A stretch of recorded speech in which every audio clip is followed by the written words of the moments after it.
पुढच्या 1 मिनिटामध्ये स्वतःला कसं डिस्टर्ब होऊन द्यायचं नाही असे 7 नियम मी तुम्हाला सांगणार आहे.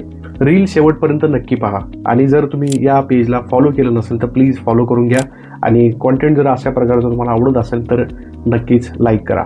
पहिली गोष्ट, दुःखी आणि सेक्शुअलाइज करणारी गाणी ऐकायचं बंद कर, कारण तुझा मेंदू करमणूक आणि भावना यामधील फरक त्याला कळत नाही. दुसरं आहे, रोज बातम्या बघणं बंद करा, कारण रोज माहिती मिळवणं आणि मनाला गुलाम बनवणं यामध्ये जमीन आसमानाचा फरक असतो. असल्या आणि फालतू गप्पांमध्ये पडू नका. निगेटिव्ह आणि डिस्टर्बिंग कंटेंट पाहणं बंद कर. विनाकारण खात सुटू नका. ओव्हर इटिंग करू नका, कारण तुमची प्रत्येक सवय मेंदू सबकॉन्शियसली जपायला चालू करतो. दारू, सिगरेट किंवा नशेचे जे पदार्थ आहेत त्याकडे वळू नका. असल्या गोष्टी त्रासाला सामोरे जाण्यापासून पळून जायला शिकवतात. यातली एक तरी गोष्ट पटली का कमेंटमध्ये सांगायला विसरू नका. भेटू उद्या. बाय.